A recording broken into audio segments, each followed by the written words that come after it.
Welcome back, everyone. We're diving deep today into Brené Brown's Daring Greatly. Ooh, yeah. And we've got a ton of great stuff to work with for this one. Yeah. Analysis, outlines, summaries, the whole 9 yards.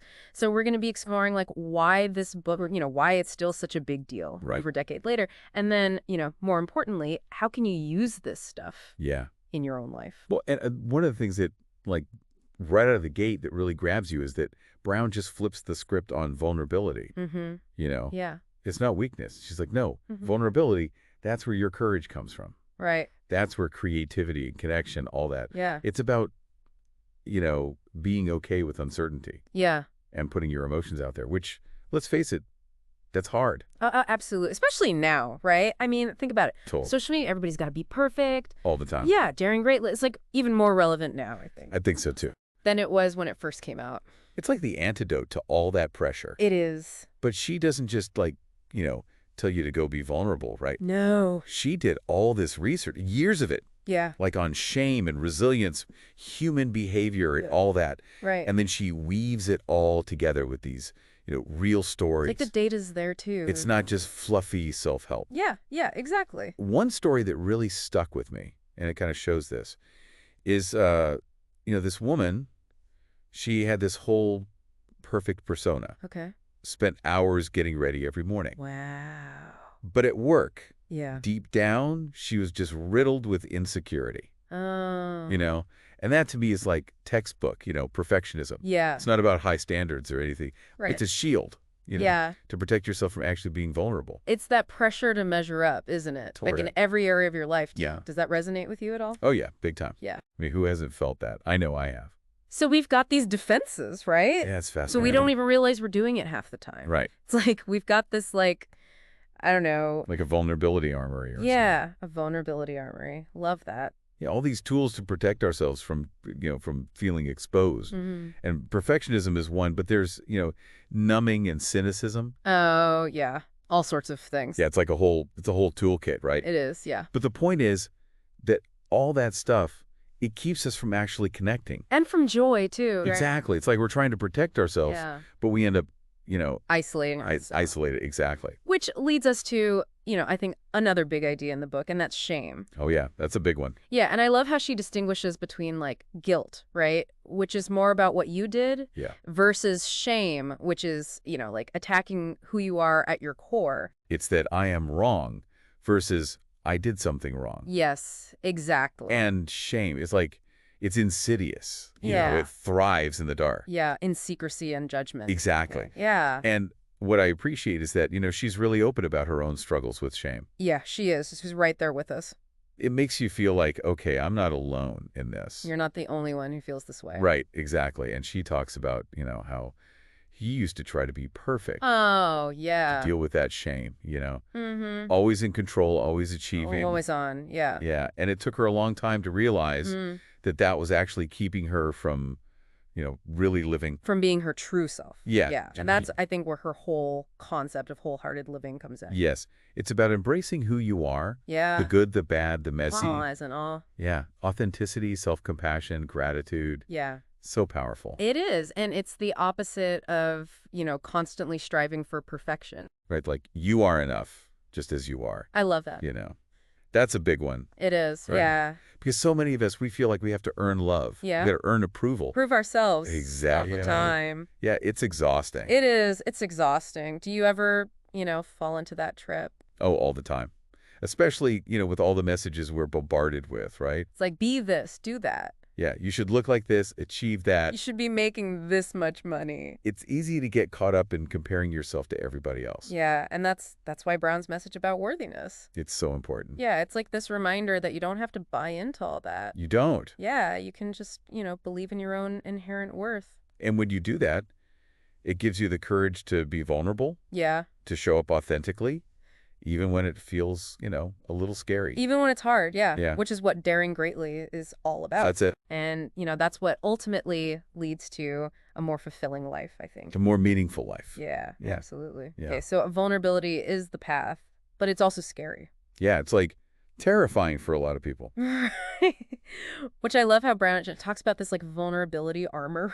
Oh, yeah. It's so true. It's We're at war We are. with our own emotions, like trying to control them, suppress them Yeah, like constantly. all the time. Yeah, And we have those walls, they protect us, yeah. but they also block out all the good stuff. The joy, the love, the connection. I think we've all been there at some point. Oh, yeah, Where totally. you hold back from saying what you really Or feel. going after something you really want, Yeah, because you're afraid. afraid of what people will think. Yeah, or what Yeah. they'll say. Yeah. It's wild, right? And the research shows that when you try to numb those tough emotions, Mm-hmm. you end up numbing all of them. Oh, wow. Yeah, the good ones too. The good, the bad, just everything. The whole shebang. So you end up living this kind of like muted life. Less vibrant. Exactly. Less you. Yeah. It makes me think about the folks in her research who she describes as like wholehearted. Oh, those are the people who are really living, right? They are. Like they're leaning into that vulnerability. Yeah. And they're experiencing more joy, more creativity. What connection? More everything. Like what's their secret? Well, one of the biggest things is they have this strong sense of worthiness. Okay. They just believe they're worthy, of love, of belonging. Just as they are. Right, flaws and all. And that changes everything, doesn't it? It really like, does. When you believe that about yourself, you don't need to constantly prove anything. You don't need to be perfect. Yeah, you can just be you. You can just be. Yeah. And that's where that authenticity comes from. And then that allows for real connection, right? Exactly. Because let's be honest, nobody's perfect. No. We all mess up. We all have bad days. We all, Yeah. feel those tough emotions. But when we try to hide it all, Yeah, it creates a wall it does. between us and everybody else. It's almost like we're putting on this performance, right? Yeah, it's exhausting. It is exhausting. Brown talks about that. How all that pretending, Yeah. it just drains you. It does. It's like all your energy is going to that. Yeah, so you have nothing left for the stuff that actually matters. Whereas when you can just be yourself, That's when you're free. it's freeing, yeah. To be present, to connect, to really enjoy life. Okay, so that brings us to another big idea from the book, empathy. Ooh, that's a good one. Because Brown argues that empathy, that's the antidote to shame It's that recognition that we're not alone. in our struggles. Yeah, everybody goes through stuff. Everybody experiences pain, disappointment, Heartache. the whole gamut.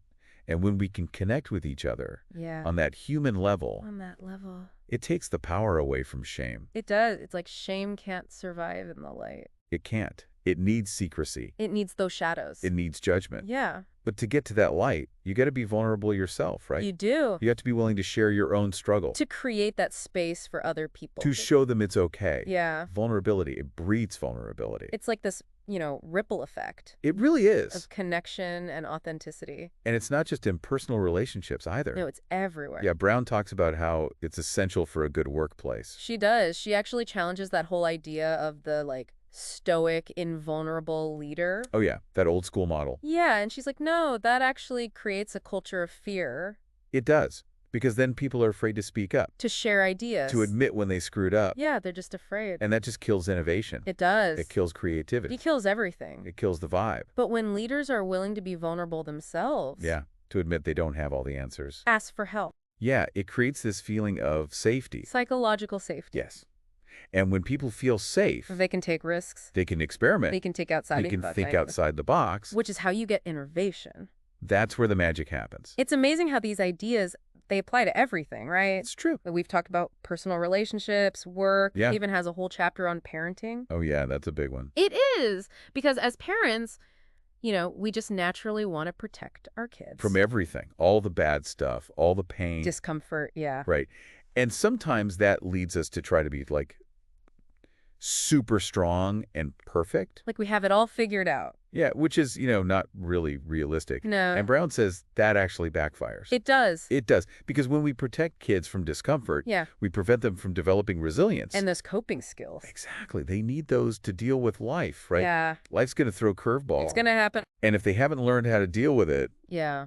it's going to hit them hard. It's like we're sending the message that they can't handle it, That they're not strong enough. which can lead to anxiety, insecurity. Big time. Down the road. And the thing is, kids are smart. They are. They can sense when we're not being real. Even if we think we're doing a good job of hiding it. Heck no. So then what's the alternative? How do we parent in a way that encourages vulnerability? Well, Brown says we have to model it. Okay. We have to show that it's okay to make To mistakes. have those big feelings. To ask for help. To be human. Exactly. And to create a space where they feel safe to do the same. Where they can be themselves. Yeah, without judgment. Yeah. Because when kids feel seen and accepted for who they are, Yeah.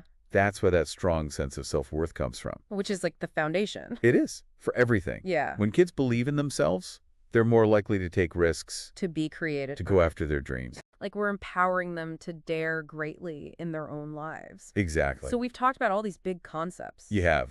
Vulnerability, shame, worthiness, empathy. Yeah, it's a lot. It is. But now it's like, okay, how do we actually do this? Right, like how do we actually be more vulnerable? Yeah, because it sounds great in theory. It does. But in practice, It can be scary. it can be terrifying. But luckily, Brown has some practical strategies. He does. And one of the biggest things is you don't have to like go all in right away. Yeah, you don't have to become Brené Brown overnight. No, just start small. Start with one tiny act of vulnerability. Like what? Give me an example. Okay, so maybe you're struggling with a project at work, Yeah. and you admit that to a colleague. Ask for their help. Okay. Or maybe you tell a friend how much you appreciate them. Or you just say, I don't know, Yeah, when you don't have the answer. instead of trying to fake it. Exactly. Those little things, they can make a big difference. They can. It's like building those vulnerability muscles. I love that analogy. And the more you practice, the easier it gets. It's like anything, right? The more you do it. Yeah, the more comfortable you become. Another strategy that Brown talks about is gratitude. Oh, gratitude's huge. It is. It's so powerful. It's like a superpower. It really is. It's so easy to get caught up in what we don't have. What we're lacking. What's wrong. Yeah, all the negative stuff. But when you shift our focus to what you're grateful for, It changes your whole perspective. it does. And Brown talks about how it helps us move from scarcity to abundance. I love that. Yeah, instead of feeling like we're constantly missing something, Yeah. we start to appreciate all the good things we already have. And that just makes you happier, right? It does. There's research on this. There is. It's like happier, healthier, more resilient. The whole package. And when you feel good about yourself and your life, Yeah. you're more likely to be courageous, to be compassionate. To dare greatly. Exactly. It's like this beautiful cycle. It is. It's like vulnerability leads to connection. Connection leads to gratitude. Gratitude leads you to more vulnerability. And on it goes. I love that. And that's what I love about Brown's work. What's that? She doesn't just talk about these concepts. No. She gives you actual tools. To use them. Yeah, she's like a vulnerability Oh, I coach, love that. guiding you step by step. Yeah, it's not just a book to read. It's like, It's a guidebook for living, yes, a guidebook for a better life. a more authentic life, A more meaningful life. a more daring life. After all this, I keep coming back to worthiness. Yeah, It really feels like the core of everything she talks about. it is. It's like that foundation. It is. When you believe you're worthy of love, of belonging, Yeah. it changes how you show up in the world. It does. You're more courageous. You set better boundaries. You go after what you want. Exactly. It's like having this inner compass Mhm. that points you in the right So direction. faith. And she's not saying it's easy, right? Oh, no, not at all. She calls it daring greatly for a reason. Yeah, because it is daring. It's scary. It can be terrifying. But I like that she doesn't, try to sugarcoat it. Yeah, she keeps it real. She does. She's like, look, there are going to be ups and downs. There will be days when you feel brave Yeah, and connected, Yeah. and days when you just want to hide absolutely. under a rock. Yeah. And it's kind of reassuring, to hear that even she struggles with it sometimes. Oh, totally. Even Brené Brown. Right. It makes it feel more attainable. Yeah, more human. Yeah, like we can actually do this. Exactly. It's not about, having a perfect life. No, that doesn't exist. It doesn't. It's about navigating the messiness. Yeah, with a little more courage. And compassion. Exactly. Because when we choose to be vulnerable, we're opening ourselves up to everything, right? The good, Yeah, all the good. bad, the joy, the grief. Yeah, the whole spectrum. The whole human experience. And that's what makes life so rich, I think. Yeah, I agree. Those difficult emotions, they teach us so much. They do. Resilience, empathy, gratitude. Yeah, they make the good times even better. Exactly. It's like that quote. Oh, yeah. Which one? The wound is the place where the light enters you. Oh, Rumi. Rumi, yeah. Love that quote. It's so perfect, right? Yeah, it really captures That transformative power. a vulnerability. Exactly. And I think that's the ultimate message, right? But by embracing those imperfections Yeah. and those uncomfortable feelings, Yeah, we actually become more whole, more connected. more so. So as we wrap up this deep dive, Mhm. I want to leave you with a question. Okay. It's one that Brown asks in the book. Okay. If you were to dare greatly Okay. in one area of your life, Yeah. what would it be? Ooh, that's a good one. It is. Makes you think. It does. Where are you holding back? Yeah. Where's that fear kind of, dictating your choices? Is that Mhm. a relationship, work, something creative? Yeah. What's that one thing you've been putting off? Maybe because you're afraid of failing Yeah, or being rejected. or not being good enough. That's a big question. It is. Oh. But think about it, sit with it. Yeah. Because on the other side of that fear, Mm-hmm. That's where the good stuff is. That's where the magic happens. Exactly. And remember, you don't have to do it alone. Nope. Brown's book, it's full of practical strategies. Yeah, there's so many resources out there. Therapists, support groups. Online communities. Yeah. You got this. So go out there Hmm. and dare greatly. Yeah. And until next time, happy deep diving.